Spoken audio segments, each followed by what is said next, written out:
हैं, तो आगे अब बढ़ें और मिजोरम की तरफ चलना चाहते हैं।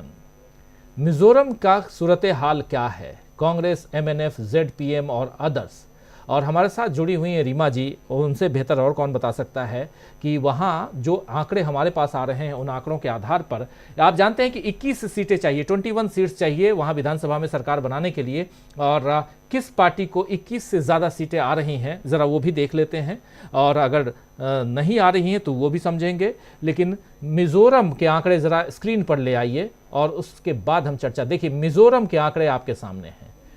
कांग्रेस पार्टी को 12 से 16 सीटें, एमएनएफ को मिजो नेशनल फ्रंट को 10 से 14 सीटें, जेडपीएम को 10 से 14 दोनों बराबर बराबर, और अदर्स के खाते में 4 सीटें, यानी यहाँ हंग असेंबली दिखाई दे रहा है। और अब इसमें कांग्रेस आगे निकलती हुई दिखाई दे रही है। अगर इन दोनों का मीन निकालिए तो 14 सीटें कांग्रेस के खाते में, मैक्सिमम 16 सीटें कांग्रेस को आ सकती हैं, यानी कि यहाँ सरकार बनाने के लिए जो 21 सीटें चाहिए, ये 21 सीटें इनमें से किसी भी दल को या किसी भी पार्टी को कहें तो वो आती हुई नहीं दिखाई दे रही हैं।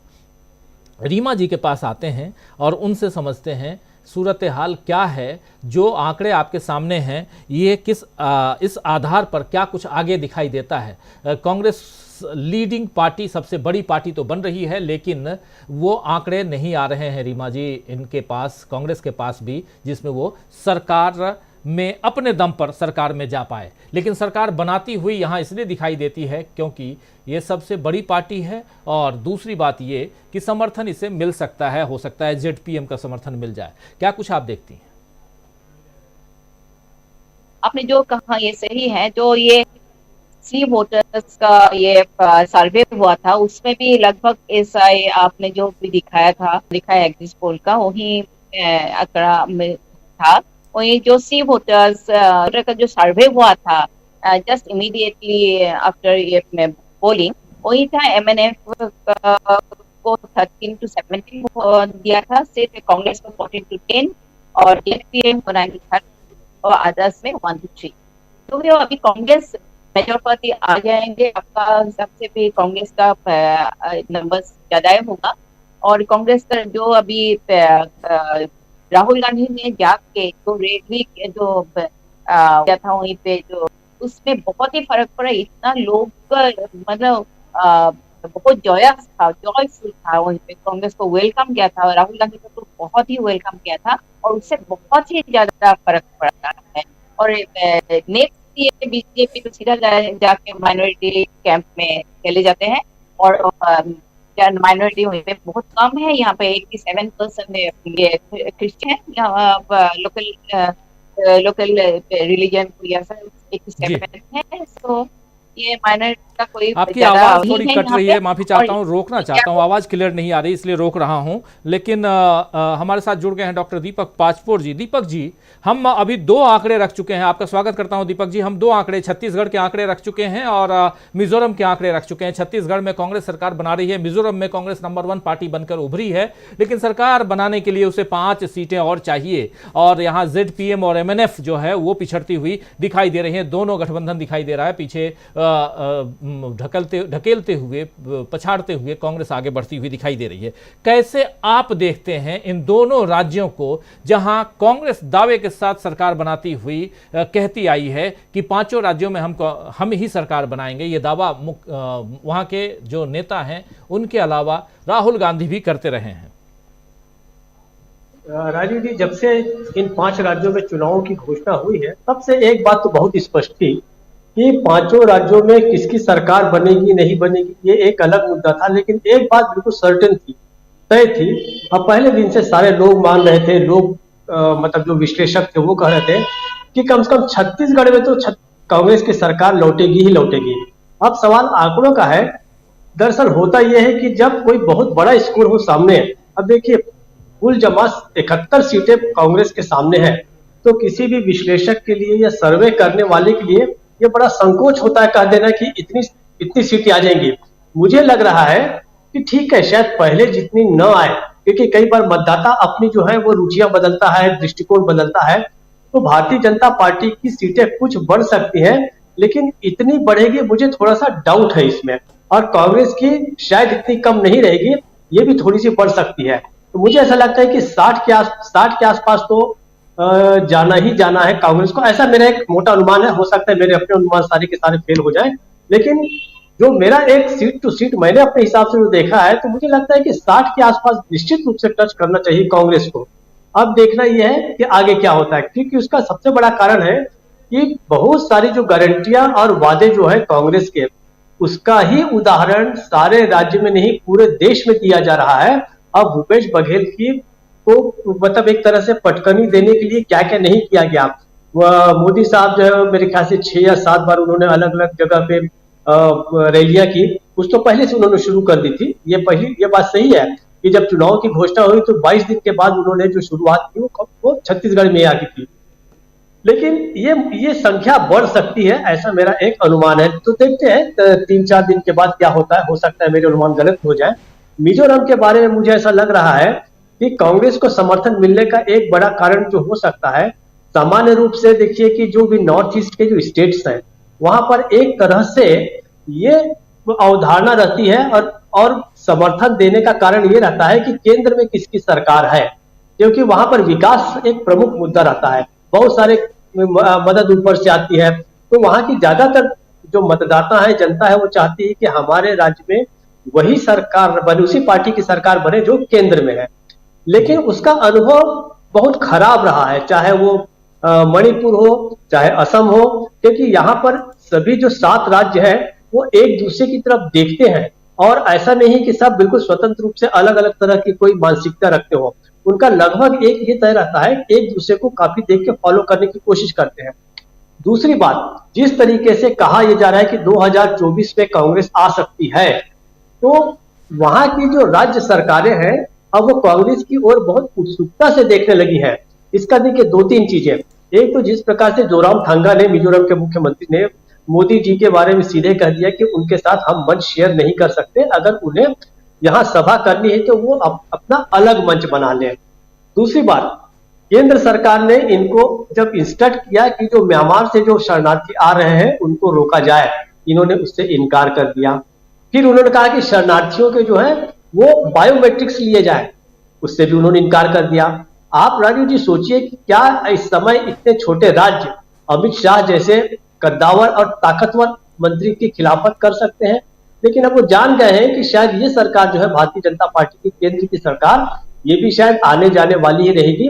तो बेहतर है कि कांग्रेस के साथ अभी से अपना रेपो बनाया जाए, और उस रेपो को बनाने का जो सबसे अच्छा मौका इन्हें मिलेगा, चाहे वो ZPM हो चाहे दूसरी MNF हो, ये दोनों के दोनों चाहेंगे कि कांग्रेस के नजदीक जाएं, और अगर मदद की जरूरत पड़ी तो कांग्रेस के लिए इस समय बहुत ज्यादा दिक्कत वहां पे नहीं होगी, और उसको मदद शायद मिल सकती है। जो आपका अनुमान है मैं बिल्कुल उसको एंडोर्स करता हूं। मुझे लगता है कि क्योंकि पहली चॉइस अब जो होगी वो कांग्रेस होगी, भारतीय जनता पार्टी तो वहां वैसे भी कहीं दिखाई नहीं दे रही है। और ZPM और MNF के बीच मुझे नहीं लगता कि गठबंधन हो पाएगा। अगर गठबंधन इन दोनों में से किसी का भी होता है तो कांग्रेस के ही साथ होगा, और कांग्रेस जो है वही लीड ले सकती है सरकार बनाने में। राजीव जी, कांग्रेस लीड ले सकती है सरकार बनाने में। एक कमेंट चाहूंगा अमलेंदु उपाध्याय जी आपसे भी, आप कैसे देखते हैं इसको?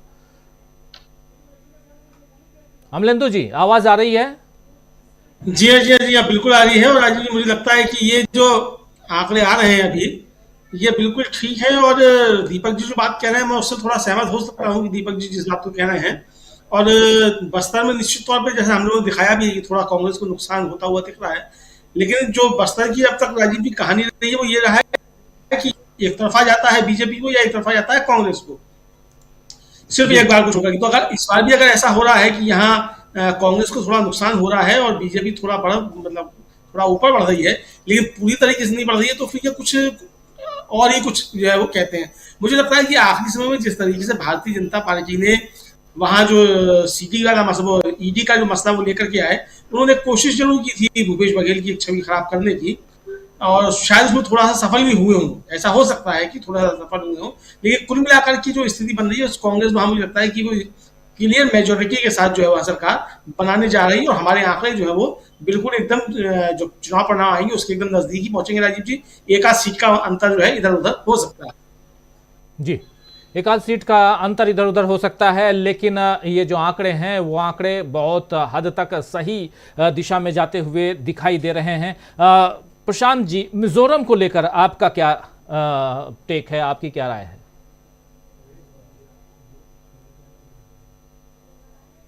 देखिए, पहली बात तो आपकी फिगर में बीजेपी नहीं दिख रही है,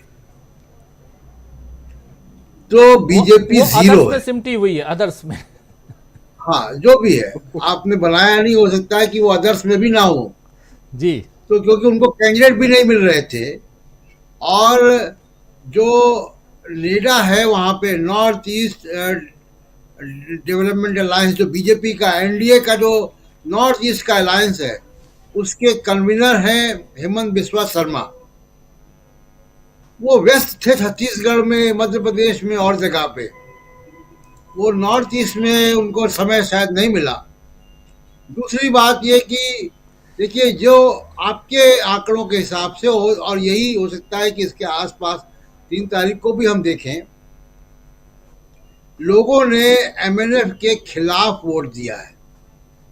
ये मैंडेट मिजो नेशनल फ्रंट के खिलाफ है जी। तो अगर हंग असेंबली में जेडपीएम के साथ सरकार बनाने की बात आएगी, तो जेडपीएम अगर मिजो नेशनल फ्रंट के साथ जाएगा तो वो जनता की राय के विरुद्ध होगा, मैंडेट के विरुद्ध होगा, और हो सकता है कि अगले चुनाव में उनको जनता इस बात के लिए पनिश भी कर दे। जेडपीएम एक नया गठबंधन है, वहाँ के स्थानीय पार्टियों का और ट्राइबल ग्रुप्स का। मुझे लगता है कि वो कांग्रेस के साथ जाएंगे, क्योंकि मिजो नेशनल फ्रंट के खिलाफ मैंडेट जनता ने दिया होगा उस वक्त, जब 3 तारीख को हम देखेंगे नतीजे फाइनल। तो मुझे लगता है कि वहाँ पे एक मिली जुली सरकार हो सकता है कि जेडपीएम के साथ बने कांग्रेस की, क्योंकि मैंडेट एमएनएफ के खिलाफ है, और बीजेपी जीरो होगी। ये भी एक रेखांकित करने वाली बात है, क्योंकि मणिपुर में मोदी जी नहीं गए, राहुल गांधी गए, मिजोरम में भी राहुल गांधी गए थे, और मिजोरम जी साहब प्रचार करने नहीं गए थे। तो ये बहुत रेखांकित करने वाली बात इसलिए भी है राजीव जी, क्योंकि मिजोरम भौगोलिक रूप से दूर है, सुदूर राज्य है, और वहां पे राष्ट्रीय नेताओं का जाना और राष्ट्रीय राजनीति की एक असर होना, इम्पैक्ट होना राष्ट्रीय एकता के लिए भी आवश्यक है। और मोदी जी दुनिया भर में प्रचार करते हैं, लेकिन वहां नहीं गए, तो ये भी बड़ा आश्चर्यजनक बात है। और वो मिजोरम की जनता ने उस बात को रखा है अपने दिल में, जो आपके एग्जिट पोल में भी दिख रहा है, और हो सकता है कि 3 तारीख को भी और स्पष्ट रूप से दिखाई दे कि मिजोरम की जनता ने मोदी जी को क्या संदेश दिया है। जी, मिजोरम की जनता ने मोदी जी को क्या संदेश दिया है, ये 3 तारीख को और स्पष्ट हो जाएगा जब रिजल्ट सामने होंगे, और 3 तारीख को सुबह 6 बजे से हम आपके सामने रहेंगे इन 5 राज्यों के रिजल्ट के साथ। हमारे साथ इस वक्त 5 वरिष्ठ साथी जुड़े हुए हैं। रीमा जी हमारे साथ